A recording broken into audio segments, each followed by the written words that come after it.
കപടതകളുടെ മൂടുപടം നമുക്കുള്ളത് കൊണ്ടല്ലേ നാം നല്ല പിള്ള ചമഞ്ഞ് നടക്കുന്നത്?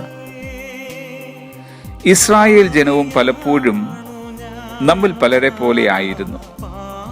അവരുടെ പ്രവൃത്തിയും വിശ്വാസവും തമ്മിൽ യാതൊരു ബന്ധവുമില്ലാത്ത നിലയിലായിരുന്നു അവർ ജീവിച്ചിരുന്നത്. ഒരിക്കൽ പ്രവാചകനായ ആമോസിന് കർത്താവ് ഒരു ദർശനം കാണിക്കുകയുണ്ടായി. ആമോസിന്റെ പുസ്തകം 8-ാം അധ്യായത്തിന്റെ 1-ാമത്തെ വാക്യം: യഹോവയായ കർത്താവ് എനിക്കൊരു കുട്ട പഴുത്ത പഴം കാണിച്ചു തന്നു. ആമോസേ, നീ എന്ത് കാണുന്നു എന്നവൻ ചോദിച്ചതിന്, ഒരു കുട്ട പഴുത്ത പഴം എന്ന് ഞാൻ പറഞ്ഞു. യഹോവ എന്നോട് അരുളി ചെയ്തത്, എൻ്റെ ജനമായ ഇസ്രായേലിന് പഴുപ്പ് വന്നിരിക്കുന്നു, ഞാനിനി അവരെ ശിക്ഷിക്കാതെ വിടുകയില്ല.